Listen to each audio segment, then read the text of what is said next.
Hello everyone, I'm Kellsey Forest and I'm here tonight with dark journalist Daniel Liszt to go deep into the mystery of the hot zone, Atlantis rising, and an ancient connection to exotic technology. It's great to be here with you, Kellsey. Are you ready for this? Yes. Okay, I'm diving right in. So what is the hot zone? Because that's going to be the big question. Where is it located? And what discoveries have been made there that make it so controversial? Yeah, this is really fascinating. Probably the most fascinating line of research that I've been involved with doing the X series. And it all has to do with an area that is between Miami on one hand, Bimini on the other, the western tip of Cuba, and the Yucatan Peninsula. Now, this area attracted me in a number of ways because I'd always heard stories about ruins being found there, and there's all kinds of rumors about things that had been discovered there, including pyramids underwater and vastly more interesting things. So over time, I also came in the UFO research to realize this is a UFO hotspot. Whenever you get around the Bahamas, you have the largest amount of UFO sightings. I've had no one's connecting that to the Bahamas right now. This is the crisscross, indeed. Yeah. So when you get those two mysteries going at the same time, watch out. And what I discovered when I was doing the shows on it, and we did 12 different episodes on the hot zone, was that people were contacting me and saying, well, I've worked in the military, and when I was down there, they said if you discover any ruins or if you see any major, if the Temple of Isis is down there, here's your NDA. You can't sign that. You can't disclose that. So this was a kind of a warning flag for me whenever I get around research when they're telling you don't disclose to the public. You're onto something. But the hot zone became much richer than that the more I got into it. And the more episodes I did on it, more people would come out of the woodwork. And this term, the hot zone, is something I got from their referral when they were saying, I was down there, I was mapping the ocean floor, and there was an area that they said stay away from. And if you see anything down there, large-scale ruins, anything like that, it's actually, in the military, it's a court-martial offense, but for a private company, it's revealing their company secrets. You can go to jail for that. You can get sued for that. So not a lot of people are going to step up. Yes. Which, No, I was fascinated to get as much response. And, it reminds you, whenever you get around whistleblowers, there's always something for them to lose, and so you go gentle with it. You try to keep them as anonymous as possible. But I could see here that these people had long stretches in different types of either military or private careers or oil research, geology, whatever it happened to be. And I started to combine that with the research around everything to do with the hot zone. And as it turned out, I found, when I looked deeply, a number of scientists involved there in very deep research on archaeology that nobody knows anything about, one. Two, I found high-level figures going back over decades, everyone from Ernest Hemingway on one hand all the way up to Ghislaine Maxwell. You have a lot of names to discuss. Tonight, we're going to get deep into it. There's no question around it. So the hot zone became, for me, something which the more I looked into it, the more it opened up. And here we are tonight. I can tell you the 4 factors that go into it, and it involves the lost civilization of Atlantis. This is a major part of it all. As a matter of fact, the Ghislaine Maxwell aspect is due entirely to the fact that the group that she was surrounded by were very interested in this Belial character, and they had a cult of Belial down there on St. James Island, Little St. James. So this played hard into it, but the story's much, much older. And so all the stories of Hemingway in Bimini, in Cuba, well, I found out that Lester Hemingway, Hemingway's brother, had founded something called New Atlantis by buying lots in a certain piece of the Bahamas and saying, land is going to rise here and we're going to call it New Atlantis. He got it as a whole status. And the more I dug into it, and I know we'll get into the Edgar Casey readings tonight from the psychic sleeping prophet Edgar Casey, but the more I got into it, I realized, the Hemingways and the Caseys go way back. He's been doing readings for that family for years. So, Casey died in 1945, And before he died, he did all of these extraordinary readings about the island of Bimini and how it had a big, major relationship to this concept of ancient Atlantis and the advanced technology that they had back then. So this is where I found myself in the middle of it, Hemingway and Casey back then, and then in modern times, people like Marvin Minsky, the founder of AI, working with Ghislaine Maxwell on the same thing. So there's a thread there. As we get through it, we find the people and the nature of the situations. And so we know we're in very deep territory. Very. What is the relationship between the hot zone, Atlantis, advanced technology, and the psychic readings of the 20th century sleeping prophet Edgar Casey? Casey's fascinating. First of all, he's the most well-documented psychic of all time. This was a guy who was born in Kentucky, and he was a Sunday school teacher, in fact. But he's known now as the father of holistic medicine. And he would go deep into these trances and basically be able to diagnose someone at a distance. And so he created all, different types of herbology. He, spawned chiropractic, all these different fields were right there as a basis of his readings. And it was quite extraordinary. The way he discovered his powers was because he lost his voice at a young age. And he was an insurance salesman at 19 years old. And there was someone who was a hypnotist who was trying to help him regain his voice. And when he went into these trances, he diagnosed himself by going over his body and saying what was wrong. And people learned about him and came to him and said, well, I have this ailment or I have that ailment. This is how the whole Casey legend started. He didn't do anything about lost civilizations or reincarnation or any of that stuff in the beginning.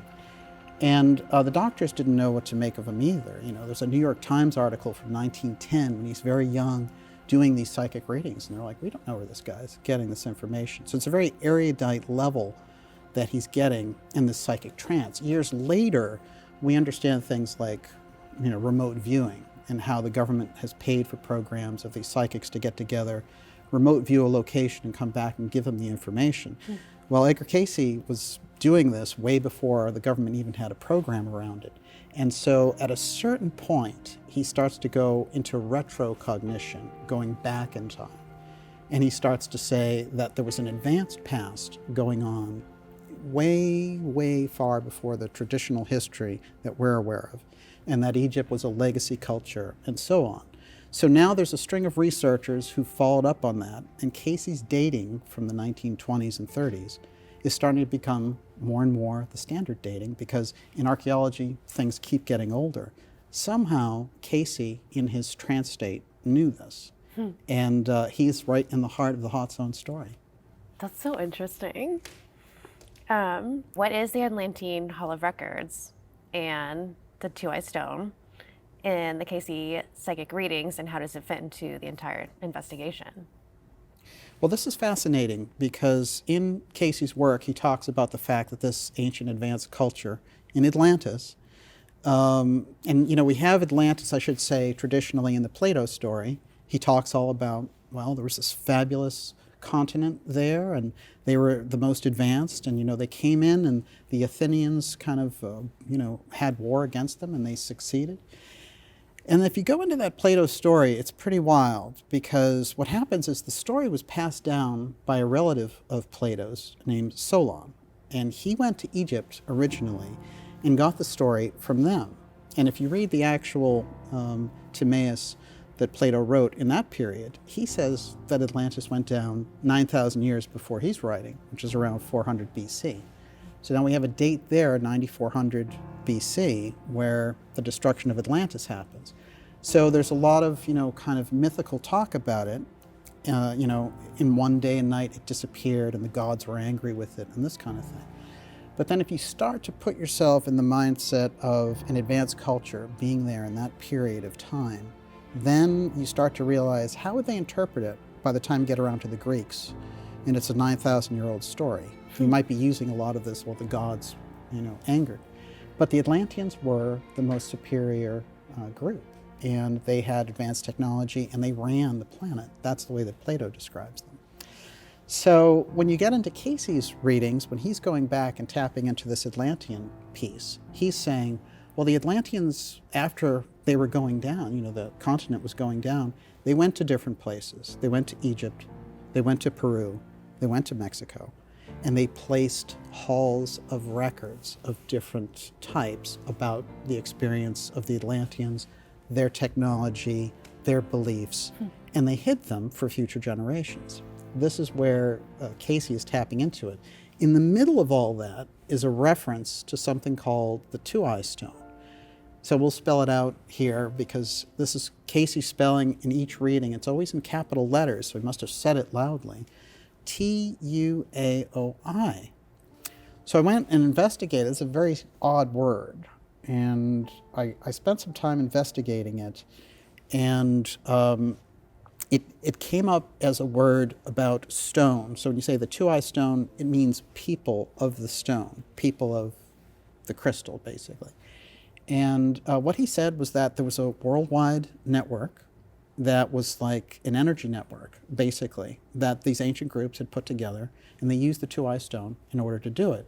And the way that he described it and the advances that he gave to people back in the ancient antediluvian past didn't make a whole lot of sense to historians and people like that who were like, well, you got cave people, and then you got hunter-gatherers, then you got to the pyramids, and then you get to us, He's got it, no, there's an advanced culture, then you have a legacy culture in Egypt, you have a legacy culture in the Mayans, and the hint of it is a major earth destruction earlier on, so we record it as the Great Flood. So here Casey is saying the Twoey Stone is what the Atlanteans used to power their civilization, the same way we use electricity or nuclear power.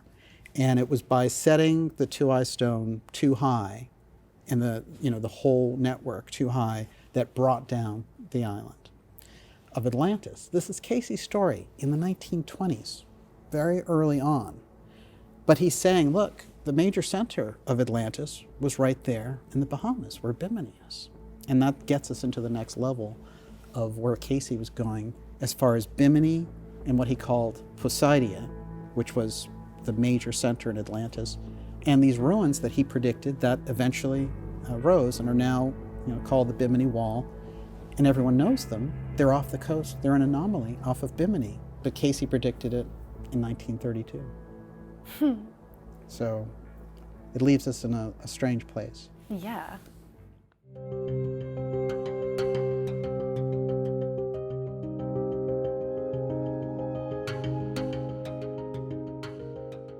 There are some famous historical figures related to the hot zone that you've identified in your research as being linked to the secret programs.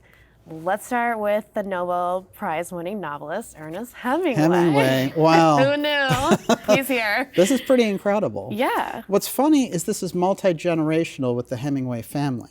That's also interesting because Grace Hemingway, Hemingway's mother, is a regular student of Edgar Casey's.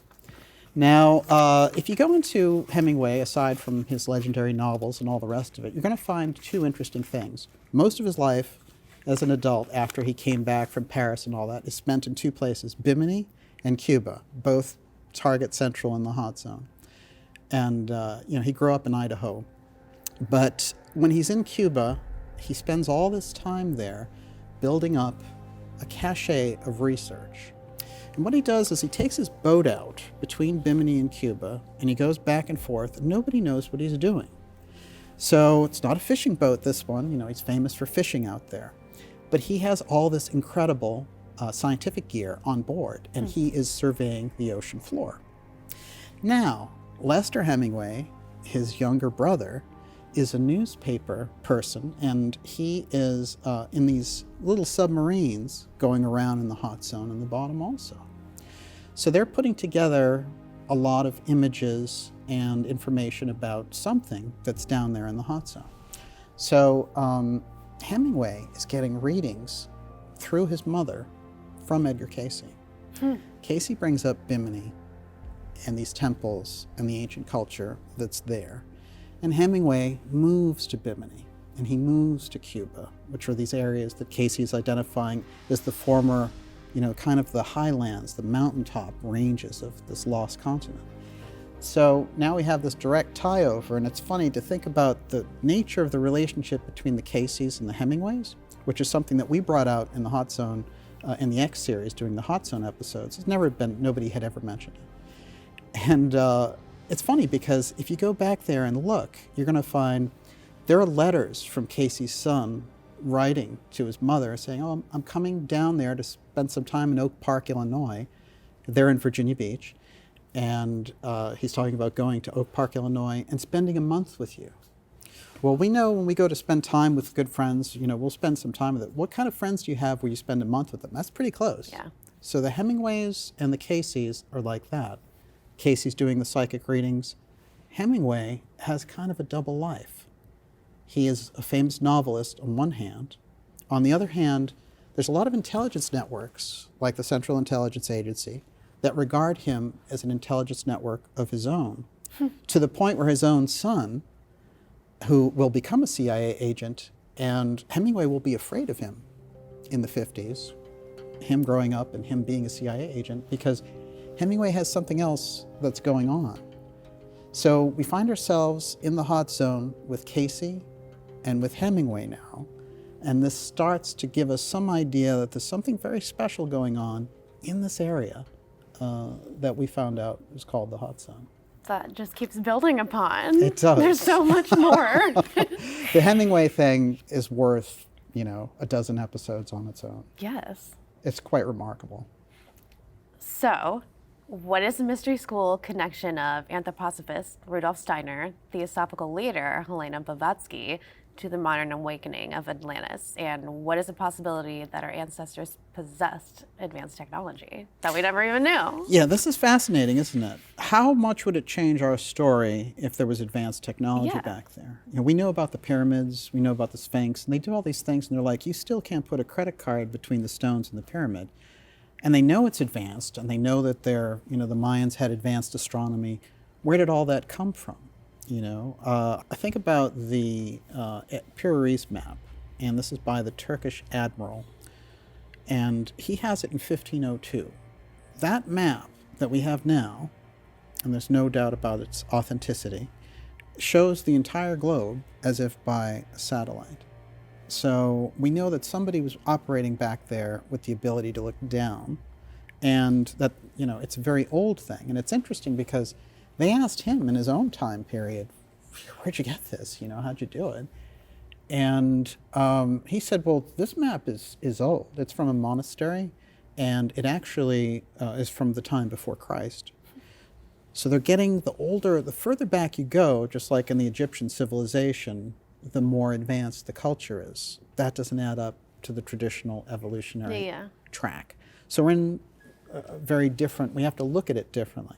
So when you get around the mystery schools, they're giving us, in the 19th century and then into the 20th century, some kind of foundation about Atlantis that wasn't there before.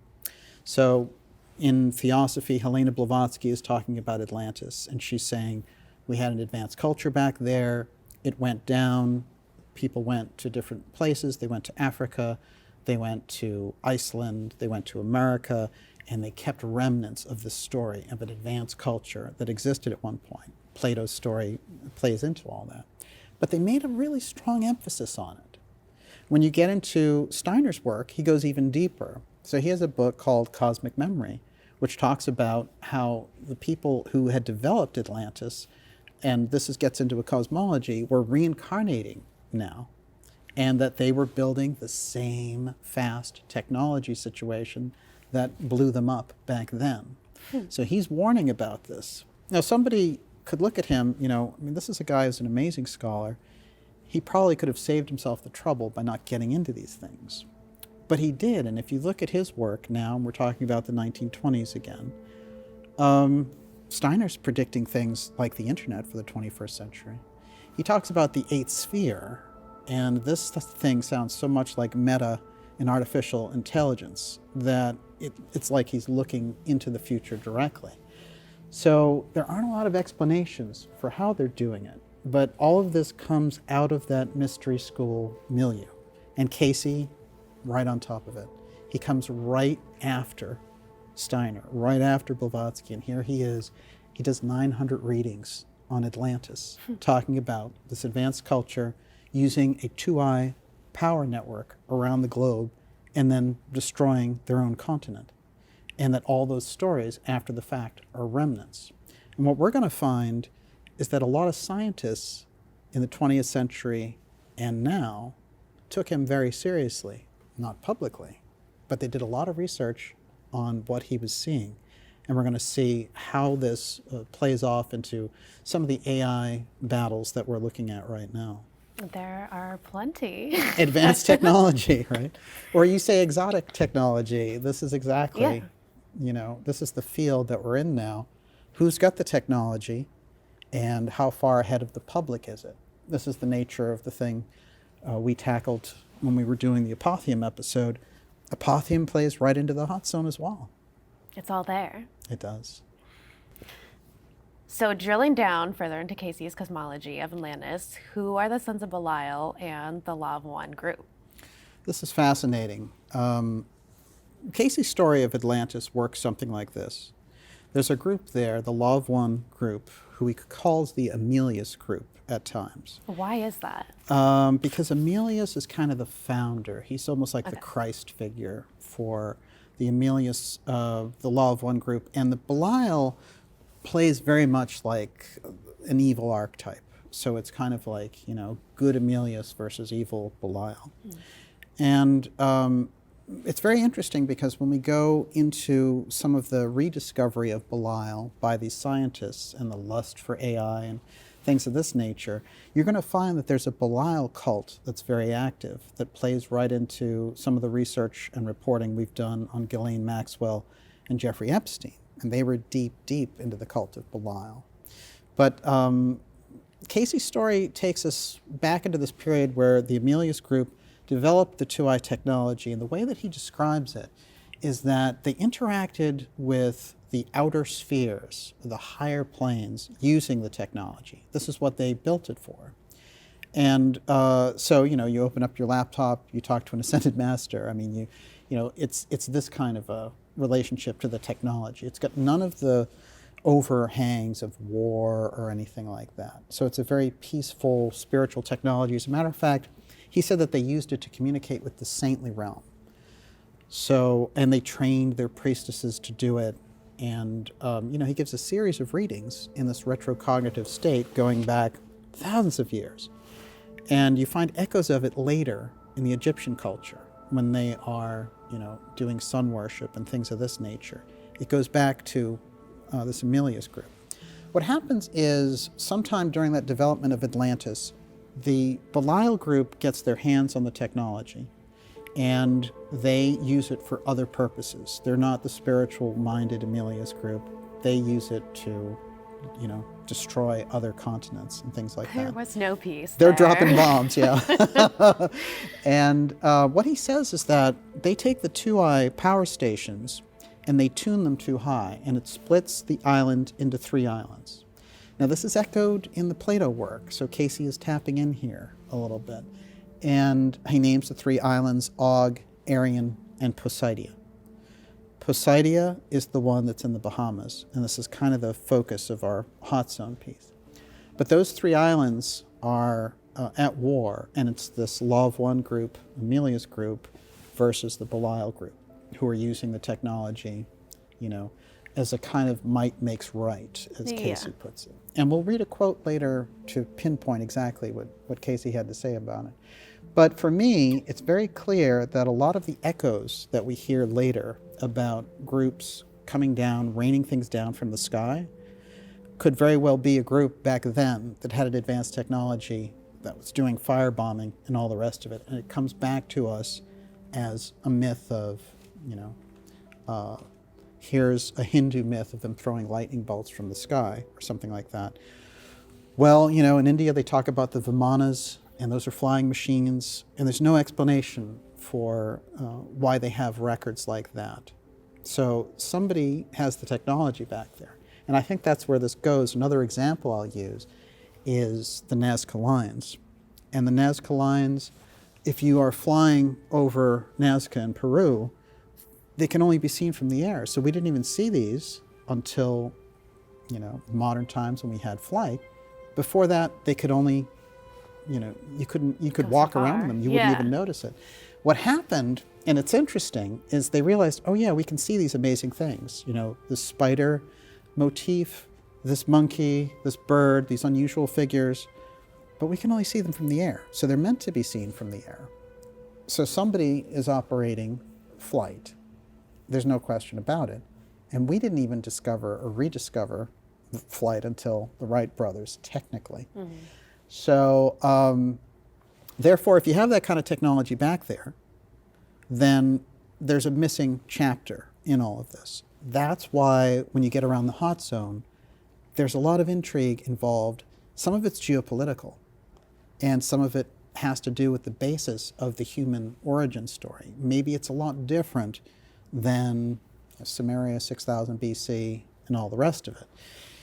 And it's interesting because, they used to, in scientific circles, kind of laugh off the Casey work, and they said, well, he says the Egyptians were operating in 10,000 BC. That's not possible, They showed up around, 4,000, 3,000 BC, and they didn't build the pyramids till 2,500 BC. So it's about 8,000 years of difference between Casey's version of Egypt and traditional archaeology.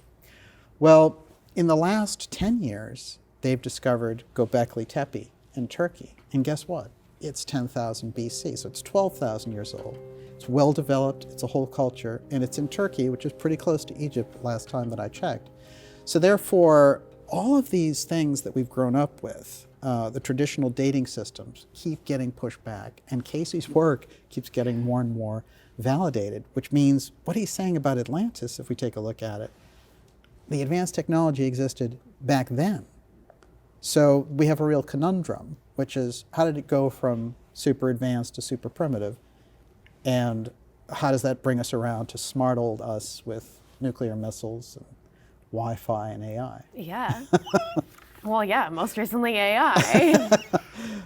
Okay. AI is going to come up tonight, make no mistake. Well, so what are archaeology wars, and why is the deep state interested in the hot zone and ancient ruins? This is fascinating. Archaeology wars happen. They're not reported on. There's something you have to look for, but they're pretty easy to find. So if you go into a lot of World War II, you'll find Hitler, for example, and the Nazi Party invading different places, looking for sacred objects. One of them was the Spear of Destiny, which was supposedly the spear that pierced Christ. Hitler was obsessed with it and wanted to go into Austria for the purposes of getting it, risking all this geopolitical stuff to get the Spear of Destiny. They have an entire division in the Nazi occult looking around the world for sacred objects. Now, in Sumeria, there are all of these tales of them burying weapons that were too powerful to destroy. And all of these different groups developed an attachment to finding out about this. So the archaeology wars, you can find them, and you can find these groups battling over the different spoils of war. One of the most famous examples is when the Iraq War happened, and there was all this looting of the Baghdad Museum. But since the American forces were there, it never needed to happen. So somebody wanted people to go into that Baghdad Museum for something. And if you track back through that, you're going to find, well, there are relics there in Baghdad that were connected with this idea of archaeology wars. When you get into the hot zone, you are looking at a series of groups operating around the hot zone, looking to be the ones who have that sacred connection. But they have another reason for it, which is they think it'll give them some kind of advantage. And I'll give you a couple of examples. One example, which I found fascinating, comes out of a CIA record. The CIA in 1964 infiltrated the Edgar Casey ARE, the Association for Research and Enlightenment, their group, in 64 in Virginia Beach. And they sent in their agents to get information about the Hall of Records, the very thing that we're talking about tonight. Somehow that record existed and was declassified. I have it. And there's a series of things about it. They have a whole program for finding Noah's Ark. So the archaeology wars are something that go on between nations. It's not widely publicized, but they're there. When you get to the hot zone, it's at its maximum secrecy. And what I've learned about it is there's so many tensions involved. There's China, there's Venezuela, there's Cuba, there's the United States. And nobody seems to be able to figure out, why is there so much tension when you get down there? You know, sometimes they think about, it's about trafficking drugs. You know, we have all these stories about banana republics and how the CIA got in there and controlled different areas. Well, that's true, but it doesn't explain that it's constantly a source of tension. So there's a guy, a British intelligence officer named Egerton Sykes, who had the most vast library of Atlantis. And he came out after he retired and said, look, they have ruins down there in the Bahamas. And they know that there are ruins that fit a profile of ancient Egypt down there, and that changes the equation. And you have groups that are huddled around trying to be the first one to exploit that particular discovery. Now, the discovery may go a lot deeper than them just wanting first dibs at ancient ruins, but it's a factor. And so we have the deep state archaeological wars going on on a regular basis, and you know, unless you happen to trip into it, as I did with the hot zone research, you're not going to find it. But it's there if you look. Okay.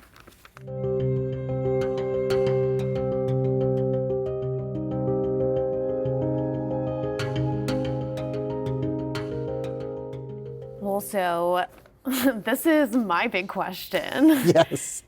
How do scandalous figures like former socialite and convicted sex trafficker Ghislaine Maxwell and the late criminal financier Jeffrey Epstein fit into the labyrinth of dark connections?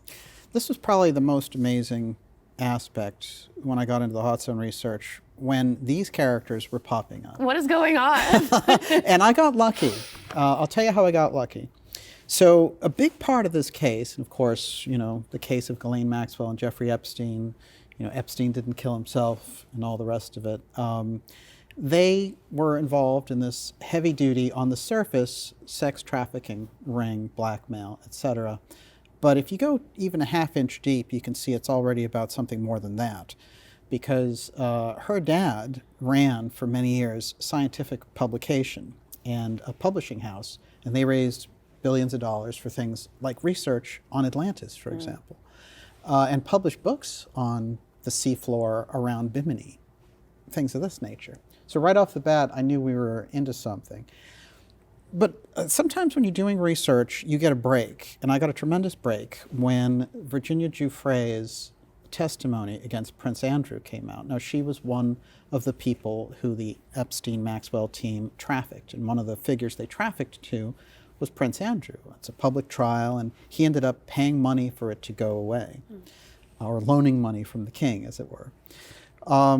But nonetheless, if you go through that transcript, you're going to find two interesting names in their blackmail list. And so Giuffre was saying they would set me up with these high-level people, these scientists. They would appoint me to go to them, show up in their hotel room, you know, have all this salacious stuff happen, and then come back and give them the info. They also would, you know, and sometimes they would videotape it and all the rest. So these are the things that they were up to. And you looked at some of the people on the list, and then most of the people on the list, you know, they wouldn't even mention. But one of the people that grabbed me when I was looking at it was Marvin Minsky. Marvin Minsky is the creator of AI, and was at MIT for years and years. And I started to find all these pictures of Epstein with MIT Marvin Minsky. That was the first very strange name on that list. And I knew that they had a background of working with scientists. And I wondered about exactly why were they working with scientists and so heavily on this scientific trip if they were just some kind of weird spy blackmail political ring. So Minsky, as it turned out, had a very interesting best friend. Minsky's best friend was Margaret Sanders, who was the daughter of Colonel Sanders of Kentucky Fried Chicken fame, the Colonel. I did an episode called The Colonel in the Hot Zone over this. So at one point, if you go deep on Ghislaine Maxwell, you're going to find the Maxwell-Epstein team entertaining none other than Stephen Hawking. And we can actually look at him. That's Hawking on Epstein Island, in fact. Interestingly enough, Hawking was down there, and he was suited up in a specially made submarine that Epstein and Maxwell had put together called Atlantis. He was down there. He wasn't down at Orgy Island, to have a party. He was down there to be part of the scientific group observing something down there in the hot zone. Now, Minsky, whose friend was Margaret Sanders. When you go into Margaret Sanders, you're going to find her at the very heart of Atlantis research. When I mentioned Egerton Sykes, who was the British intelligence agent who said, there are all these ruins down there in the hot zone, she was his secretary. Okay. And she was already a millionaire, so she didn't need to be anybody's secretary. But she wanted to be there at the heart of his Atlantis work. So she had a son who was a pilot named Trigg Adams, and he's one of the people who discovered the Bimini Wall. So he's big back then as a very young man, finding all these Atlantean ruins, and she's investing all this money and time into a group called Mars, which is all about archaeological research there around Bimini. So she's deep in the hot zone. She's deep in with the Casey Foundation. As a matter of fact, she gives lectures at the Casey Foundation. But she's best friends with Marvin Minsky. Minsky is getting all this intel about her Atlantis research directly from his best friend, and the Epsteins are trying to blackmail Minsky. That made me very suspicious about exactly what was going on down in the hot zone.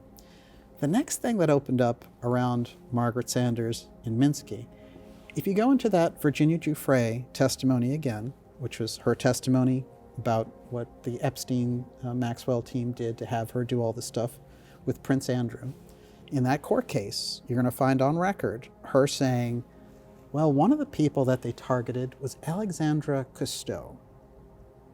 Let me tell you how strange it is to have Alexandra Cousteau in the middle of all this. They go after scientists, they go after millionaires, political figures. Alexandra Cousteau is the granddaughter of Jacques Cousteau, whose lifelong quest was to find Atlantis. He's the ultimate guy who did all the specials for years and years, the undersea world of Jacques Cousteau, documentaries, movies, TV specials, everything. Why would they want Alexandra Cousteau? And the whole idea Giuffre was saying is they wanted her in a compromising situation so they could blackmail her. And Cousteau is very interesting in this regard because apparently the Maxwell pattern of blackmail has something going. First we have Minsky and Colonel Sanders' daughter, Margaret. Well, now Cousteau is the granddaughter of basically the man who knows the most about Atlantis. Yeah. Jacques Cousteau is dead, but Alexandra's a young woman who runs an ocean nonprofit. The reason they wanted to have blackmail on Alexandra Cousteau is because they wanted what her father found out about Atlantis in the hot zone, where he spent most of his time looking for ancient ruins for Atlantis and this advanced civilization from before recorded history, the lost civilization, as it were. These things are undeniable, but it was all a break. I do a certain amount of research and I feel good about the research that I do around mystery stuff. This is from a court case. I didn't have to do anything except connect the fact that Cousteau and Minsky and Sanders are all related to this. So now here's the question to summarize and really give you the good answer. What does Alexandra Cousteau, Marvin Minsky, and Margaret Sanders, what do they all have in common? And the answer is the hot zone in Atlantis. But there they are mixed in directly with Maxwell and Epstein, and Maxwell and Epstein need their information for their Belial Cult Atlantis research. There's so many connections. Amazing. It is. Once in a while when you do this, the kind of work that I do and that we do, you get blown away. That was a TKO. TKO. TKO. All right, are you ready for another one? During the time after Jeffrey Epstein's arrest, but before she was arrested in Bradford, New Hampshire by the FBI, Ghislaine Maxwell was using the alias Janet Marshall to purchase her hideout and was identifying herself as Janet Marshall, writer and journalist, to anyone who would listen. Well, the odd thing is that the real author, Janet Marshall, who passed away in 2009, her real name was Janet Atlantis. In fact, she wrote several plays under that name, Janet Atlantis. Somehow Ghislaine was tapped into all that and really using the steganography. And it's stranger still that the real Janet Atlantis had a mother named Atlantis Octavia. And we know Octavia in Latin means 8, and Atlantis is called the 8th continent. So when the question arose about why she was using the author's name, some Ghislaine faithful would say, well, that must have been her favorite author. Really? Janet Atlantis. You see, it goes really deep, but let's keep going here with your questions. TKO. What's going on there? So what is ATEC, the Atlantic Undersea Test and Evaluation Center, and who operates it in the hot zone? This is one of the strangest groups, probably one of the most clandestine operations that the United States government funds. It's basically the underwater Area 51, and it's right there off of Andros Island. And Andros is just right near Bimini. It's like, you can look right across the water at it. And Andros is unusual because there's also a lot of stories about ruins around Andros. Now, ATEC, there's a lot of strange stories from people who've come out of ATEC and talked about the type of experiments that they do in there. But magnetic experiments, anti-gravity experiments, completely under the cloak and offshore, so you would never really know or be able to figure out exactly what was going on. When we get into ATEC and their presence there, they are this gigantic clandestine operation for 50 years operating where? Directly in the hot zone. Their other location is off Cuba. Okay, so this is the heart of what they do. So, the idea that they're checking out different types of missile launches and things like that, they're testing ocean currents and all the rest, that's the cover story. The deeper research that they're doing has to do with UFO technology and operating something that has to do with seemingly technology that operates there in the hot zone. And this is another aspect of it. When you get around the hot zone, one of the researchers, I was able to talk to a number of Atlantean researchers or people who were open to that idea. And the things that they would tell me is you get to a certain spot down there and your compasses start spinning backwards. So if you're around Bimini, you're around the Bahamas, these things happen on a routine basis. Obviously, there's some what we call apotheum effect that goes on there. Now, I'll tell you what's strange about that. If you go into that Casey story that we referred to earlier, Casey talks about the Twoey Stone, and what does it do? It starts pulling things down.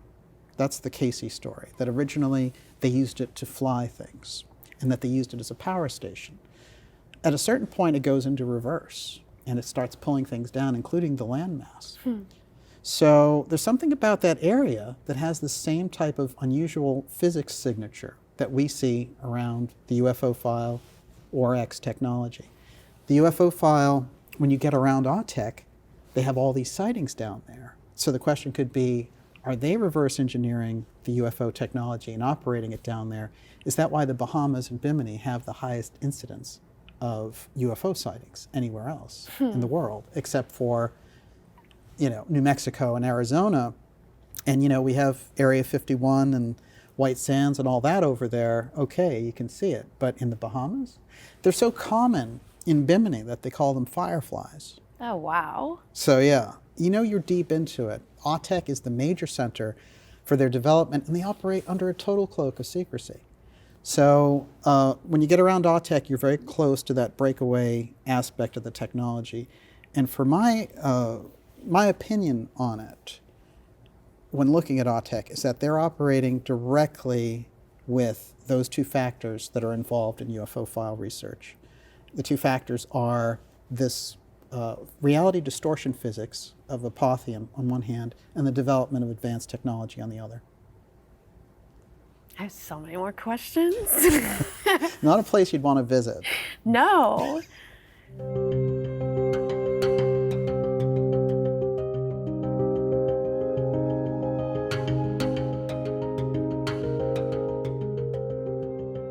So digging a little deeper into Cuba, who is ocean engineer Paula Zalitsky, and what did she discover off of the western tip of Cuba in 2001? I think this is one of the biggest scandals in archaeology, and it's a bizarre story.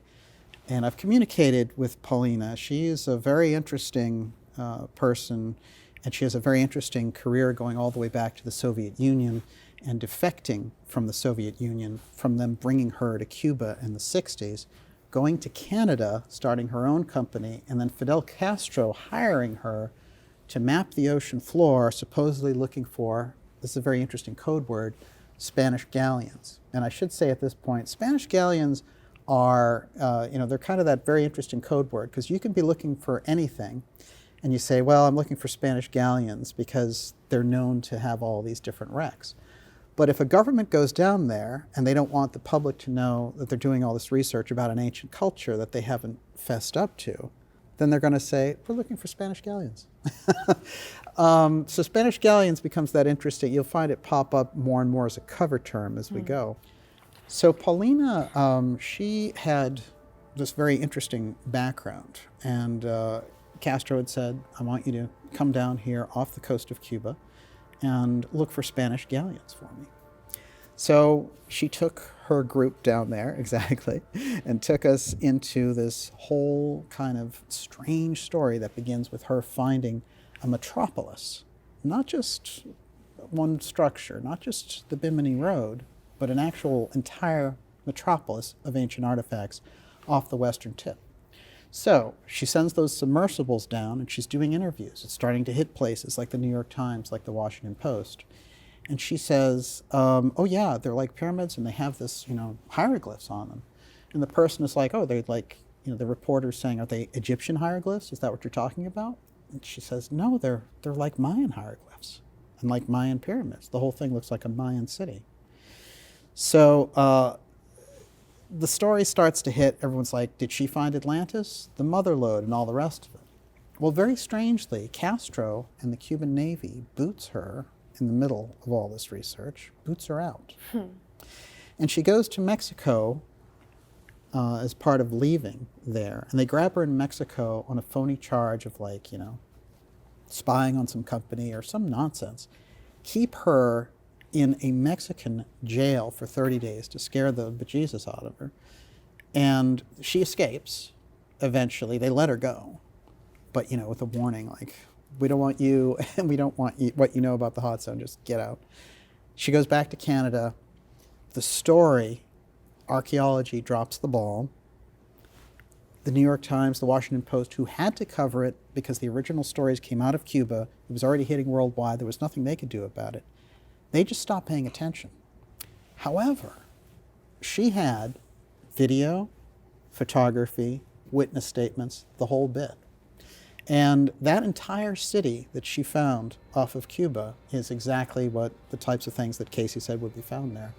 And this is the nature of the hot zone. There's a lot of cloak and dagger activity that's going on, but if you can cover up something like that, you're pretty good. National Geographic did a special.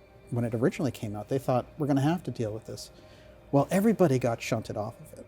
And National Geographic is about as bought off as you can get. Yeah. So for them to have to deal with it was pretty major. Now, an interesting follow-up on Zalitsky. When I talked to her, I said, I want you to bring this story back out, and I think it's a disgrace that archaeology let you and this entire story just drift away. I mean, come on. This is a huge cover-up coming out of Cuba.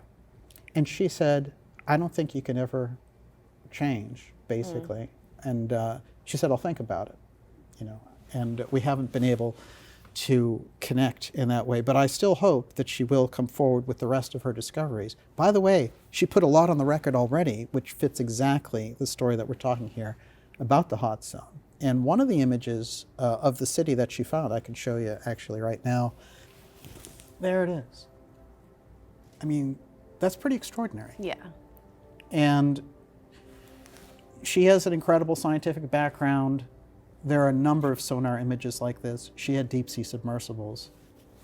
This is part of an ancient city off the coast of Cuba, which changes our entire understanding of history. So here we are Paulina Zalitsky found it, and it's in the hot zone. And if we follow those threads, there's enough there. This is why you have people like Epstein taking Hawking down in Atlantis submarines. This is what they're after. And that's the nature of the discoveries that we find in the hot zone. It's absolutely extraordinary. It's history changing. And the problem with it is the establishment and the established archaeological paradigm doesn't want to share those discoveries. Somebody, probably the Cuban government, isn't sharing it with the United States government. And the United States government wants their own, they want to change and alter that situation. There's a geopolitical clash on top right now. We have a number of sanctions on Cuba. You can always refer to economic and political tensions through one lens or another, but what if we look at it through the lens that they want access to the city and Cuba won't give it to them? So you can see when we get into the hot zone, you're dealing with a huge, huge story that goes back decades. And we have a number of characters from Hemingway to Marvin Minsky to Ghislaine Maxwell to our friend Paulina Zalitsky. These are real people, have gone through real stories, and the evidence is overwhelming. There's gigantic archaeological ruins there in the hot zone between Bimini, Miami, the Yucatan, and the western tip of Cuba. It's undeniable.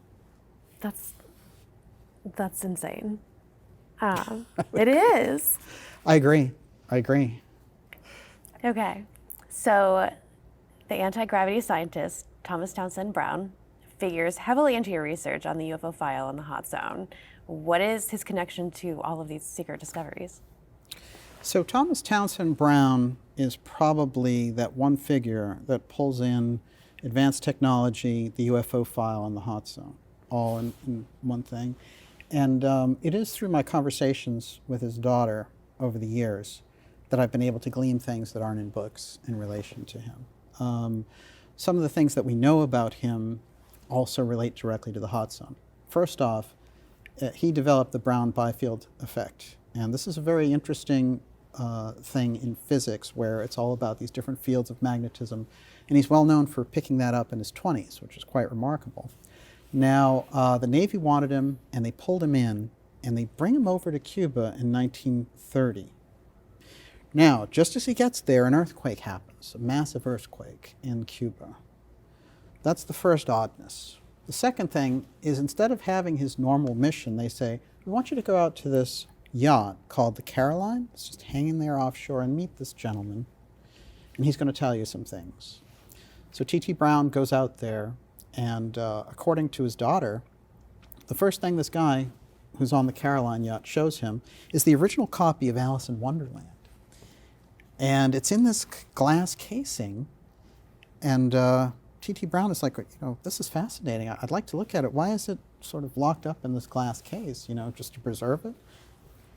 And the owner of the yacht says, if the yacht goes down, this copy will survive. It's a very weird trip that they're laying on him very early on. I found out later that the guy who was on the Caroline yacht will go to America to show Calvin Coolidge, the president, this copy of Alice in Wonderland. Everybody's really into this original copy. So T.T. Brown gets these instructions to operate a submersible in western Cuba, which is exactly where Zalitsky will pick it up later and find those ruins. And he goes down there and he does this high-level experiment. Later, his family will say, well, for years, he would go down to San Antonio, and he was hanging out down there, and he was with his best friend, Robert Sarbarker, who's the physicist that's kind of wiped out of history because he talked too much about the UFO file. And we brought him up last time, so I think we covered him pretty well. But what's interesting is, when he goes down to San Antonio, they think he's going to to Texas, because San Antonio, Texas, every year for a month, he goes down with his friend to San Antonio. It turns out, all of those years, they found out after he died that he was actually going to San Antonio, Cuba. San Antonio, Cuba is on the western tip of Cuba, and it's exactly where Zalitsky does her jump-off point for finding this city. So T.T. Brown, very early on, operating in the hot zone, probably looking for the exact same ruins that we're talking about here.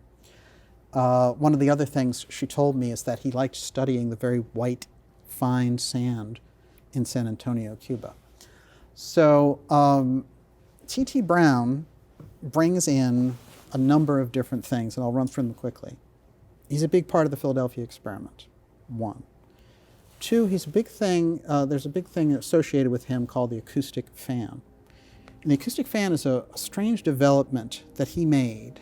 And his daughter told me about being his assistant when he was demonstrating this for the Rand Corporation and high-level military officials. What it was supposed to have the ability to do was if you stood in front of it, you could see your entire life, the beginning to the end. And there were other qualities about it acoustically that if they played something to you, music, speech, whatever it happened to be, tones, after you left, the tones would be with you for 4 days, the speech would be with you for 4 days, the music would be with you for 4 days. You know, we hear so much about voice-to-skull technology that the government has now. I have no doubt that they had T.T. Brown working on these things. So when he demonstrates the acoustic fan, and remember, he's in the heart of time travel experiments for the government because they're very serious about it. Project Invisibility, the Philadelphia experiment, that's all T.T. Brown. He's one of the, he's the scientist who worked on the most kind of black projects. But according to her, he had qualms with his conscience about how they would use it. So what she said was that he basically said, when he demonstrated the fan, he told her, guess what, honey, you're going to Europe. Forget about the acoustic fan. Forget about the demonstration we gave at the Rand Corporation. You're out of here. Go have a nice life. So she did. No more experiments with Dad, none of that stuff. Never talking about the fan ever again. Wow. Whatever the fan was, whatever technology that he had developed was so, it was so upsetting to the establishment, and the nature of the secrecy was so heavy, that what he ends up doing is taking his whole family to Eleuthera Island. And her flashbacks were, you know what? All I can remember is all these people around with machine guns. And they were protecting us on Eleuthera Island in the heart of the hot zone. And T.T. Brown said, we're going to be here for a little while. Don't even talk about it. Just have a nice little hangout vacation, then you're going to college.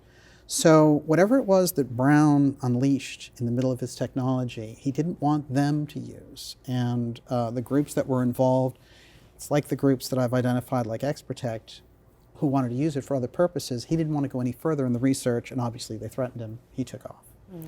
So T.T. Brown gets us right into the heart of this conversation, and the question is, was he down there in San Antonio, Cuba, looking at the same ruins as Paulina Zalitsky brought up in the heart of this breakaway technology? Well, what did he spend most of his life doing publicly? Sponsoring UFO groups. He created NICAP. He was in the middle of developing the whole 50s and 60s UFO identification groups. So if that's the guy who's the deep player on the government side, but who had a conscience, I call those people X-Share as opposed to X-Protect, I think it gives us a huge hint through one individual about the nature of this level of research. And I call that level apotheum, because it has to do somewhere with the unusual things going on there in the hot zone, the UFO file technology that they're using, and this uncontrollable X technology that they're trying to master, which you see in the work of, for example, Nikola Tesla. So Brown is absolute showstopper when it gets to this kind of research. Okay. Next question. What is the role of NASA in the hot zone, and what is the controversy involving the famous Gemini astronaut Gordon Cooper finding Atlantean ruins? This is pretty amazing if you think about it. Okay, Cooper we've covered in a number of episodes because of his unusual NASA activities. And also the fact that he thought he was manning a mission to Mars by 1981, but it didn't turn out that way. And he was like, how did they stop the manned moon missions? He was also had seen many UFOs. He had filmed UFOs. He was a very deep insider on the UFO file. He wanted it public, and he wrote a letter to the UN saying, you know what, We need to make this stuff public, and I'm here with the president of Grenada. We're both signing off on this. So they submit that to the UN, and then a little while later, the US invades Grenada. You guys looking into UFOs? Forget it. We're taking over. That happens in 1983. Very strange. But Cooper is fascinating on the Atlantis part because he's up there, and while he's on these different missions, during the JFK, he's known as JFK's inside astronaut. He's the guy in NASA who JFK is promoted into these positions. And JFK says, I want you to look over in the hot zone. And I want you to, take a look at everything that's going on down there. Now, it's after the Cuban Missile Crisis, so they're not looking for missile sites anymore. Very often it's blown off and said, well, he had them up there, he was looking for nukes. It's not the way you would look for nukes in the first place. And also their nuclear threat. They had already negotiated removing the missiles and all the rest. So he's up there, and he puts together a number of coordinates for unusual things that he's seeing on the ground. Years later, he tells people, well, there's some unusual Spanish galleons down there. And well then. So it's quite interesting indeed that when he leaves NASA, he goes to Central America hunting ancient ruins and says, these cultures were way more advanced than we realized at the time.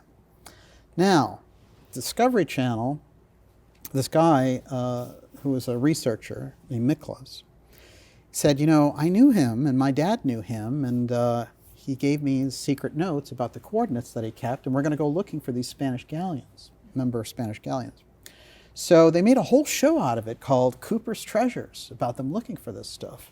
In the middle of the show, the researcher who's doing this says, one of the coordinates led me to this unusual structure.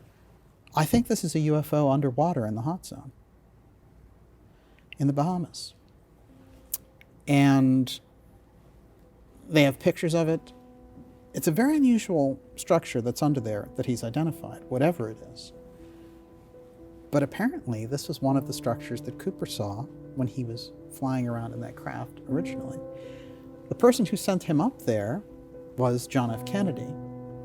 Now, Kennedy has a very keen interest in all things outside of the box, whether it relates to space. He's very advanced on this. He wants the intel around a number of different things. This is why he's such a threat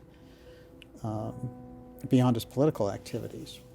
Well, if you go in to the Kennedy Library today, guess what the largest collection of information that they have anywhere in the world for a famous author is? Bring it.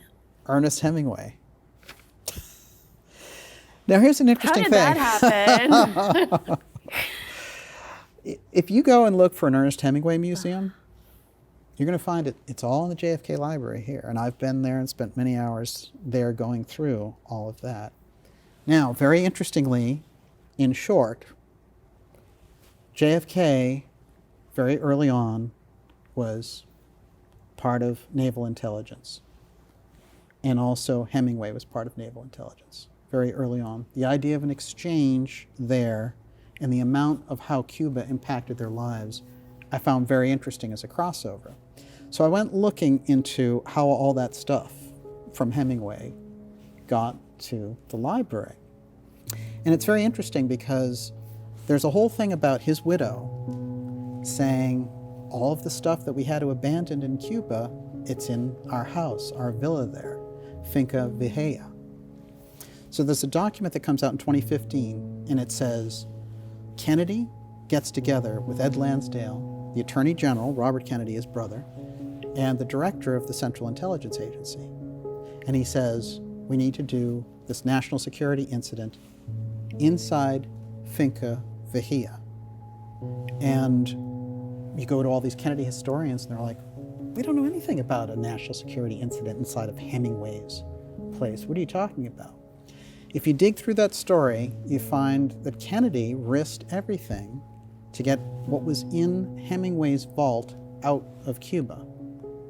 Now, remember what I said earlier about what Hemingway was actually doing there. I don't think he's going to risk national security to get a bunch of poems from Ernest Hemingway. Yeah. But if Hemingway had been mapping out the hot zone for years and years with his brother using submarines and scientific equipment between Bimini and Cuba, that would be pretty valuable. And in fact, what they ended up doing was getting it and smuggling it on a shrimp boat back to the United States. So basically, as repayment for all of this, they take all of Hemingway's stuff and they put it in the JFK library. But what we have is a big overarching question. Why is the repository of Hemingway's info there? The connections in the hot zone run exactly like this. If you go even a little bit, like 6 to 8 inches deep on this, it is absolutely fascinating because you're going to find yourself surrounded by advanced technology, advanced scientists, blackmail, the UFO file, Kennedy, Hemingway, they're all there. And there are a lot of unanswered questions about why these things are linked. And as a matter of fact, the original special that I did on Hemingway was before they did the PBS special on it. And I think that a lot of the research we put out there about Kennedy and Hemingway had somebody thinking, hey, we have to go down there and check this out. Just like right now we're seeing this Netflix fascination with Danny Casolaro and this whole thing, which is something that myself and other researchers have reported on for years. The point is, on that superstructure, marketing-wise, the stories and all the rest of it, the danger is for them to have counterfeit versions of these things come out, which is why I think the hot zone story is so important, because just like we have phony CIA people running around telling, oh, I'm the CIA UFO whistleblower, I'll tell you everything, you know, they called me up, as you know, and they're running those stories through Congress and everything else. Well, they'll have a phony Atlantis story ready too. Make no Atlantis disclosure is coming your way via Netflix. That's not the real thing, and we need to make some kind of distinction in this research by going back and seeing the thread is already there out there. And we started it, with the mystery schools and the Casey work. Now we're bringing it all around, and I think the facts on the ground is there's something undeniable about the fact that they're involved in major operations in the hot zone. And these are the reasons that I think they're down there for: the ancient ruins and the UFO file. It's all coming together. So coming back to Casey, what did Casey say would be found beneath the right paw of the Sphinx, and when did he actually predict it would be found? This is fascinating, and Casey put this on the record. I want to say what an innovator Casey is when we look back at his work. Casey is saying he predicts, underneath the right paw of the Sphinx is the Atlantean Hall of Records.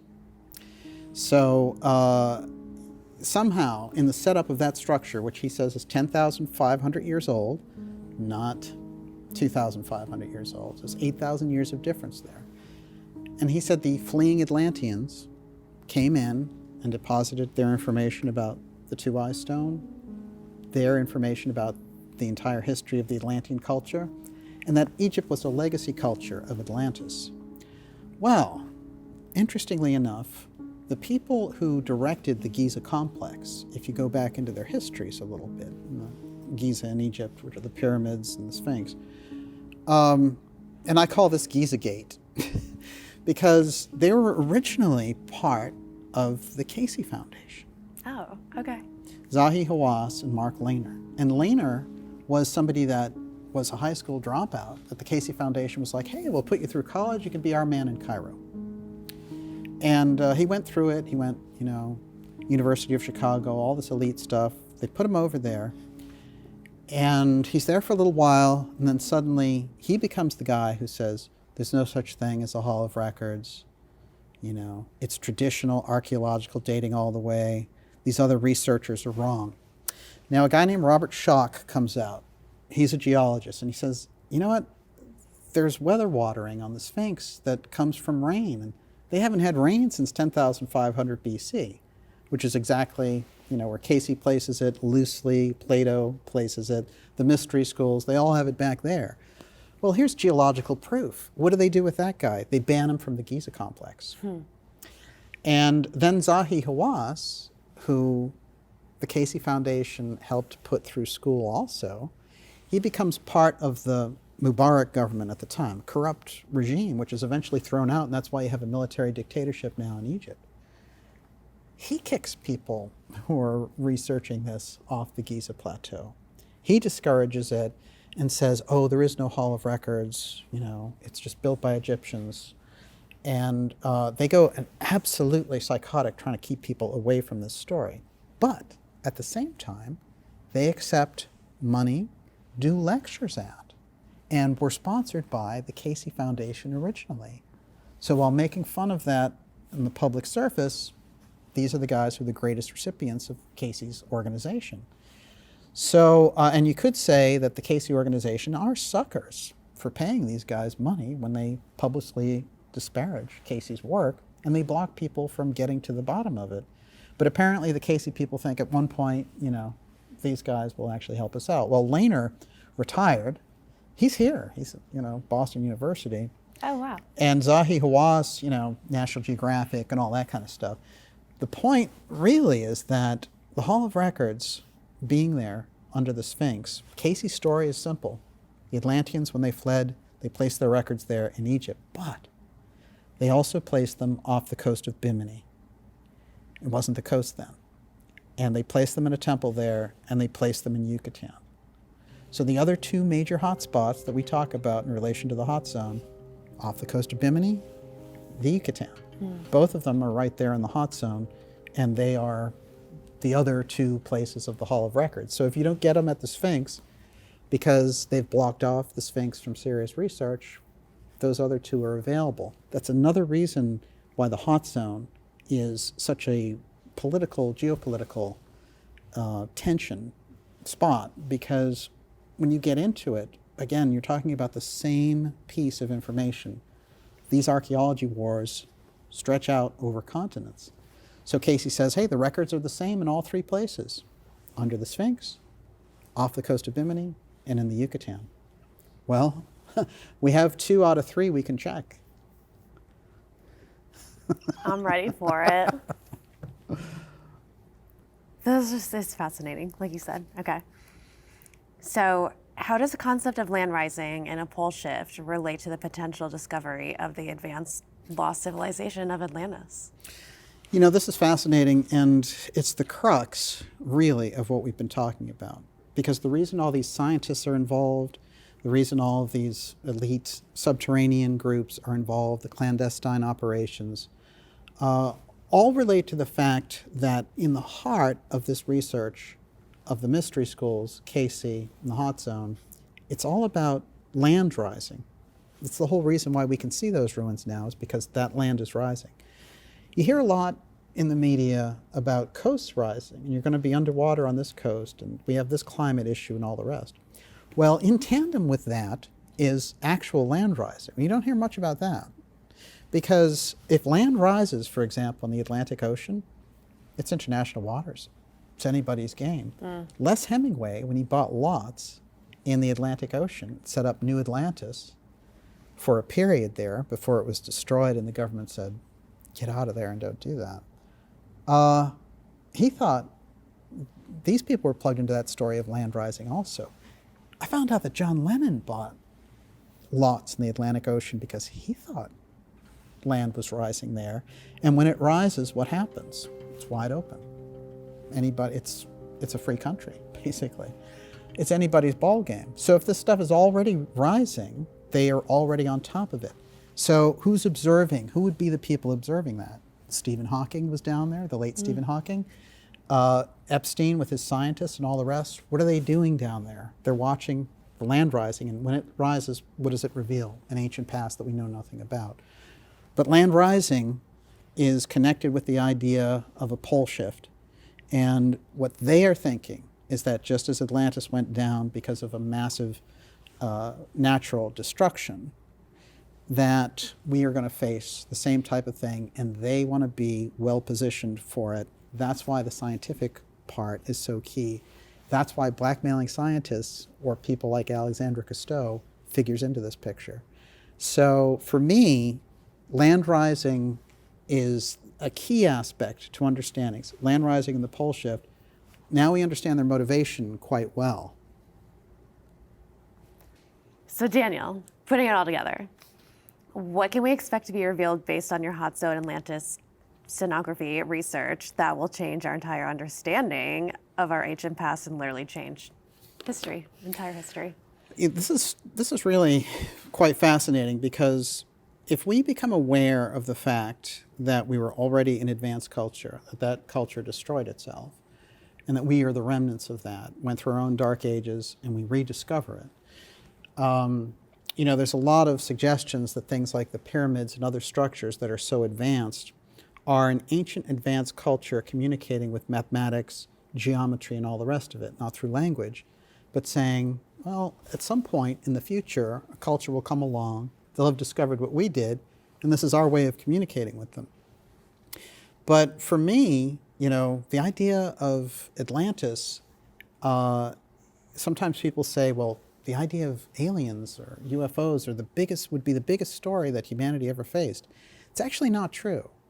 The biggest story would be if humanity itself had an advanced past that was completely unknown.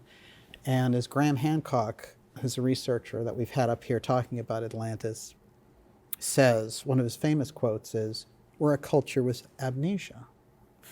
So if we are a culture with amnesia, and there was this tremendous technological innovation in the ancient past related somehow to spiritual advancement, and then they essentially blew themselves up, then we're looking at something now which is a recapturing of that memory. It would change everything that we understand about history. So therefore, everything that goes on in the Hot Zone, I can give you trails and facts for. There's no question that this is a decades-long process, probably centuries-long process of getting a handle on that disclosure and the human origin question in relation to humanity. For me, what it's going to reveal is you had an advanced culture back there. Like it or not, history has to be changed. And by the way, the idea that they had advanced technology would help us to understand why things like the pyramids and the Sphinx and all these other buildings that we see all across the world are still there as an echo.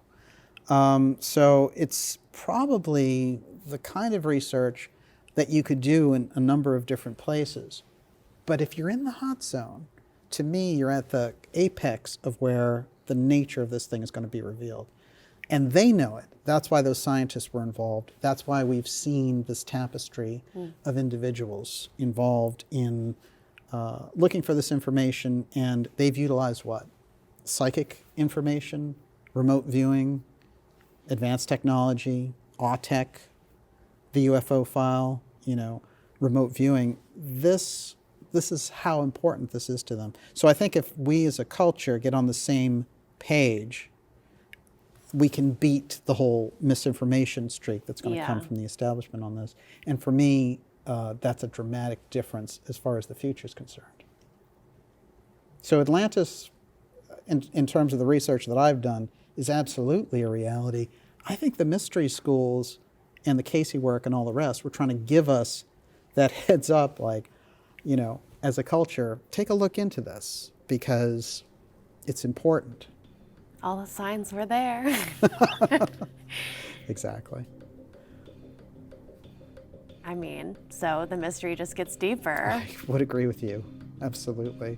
And the deeper it gets, the more inclined I am to study it.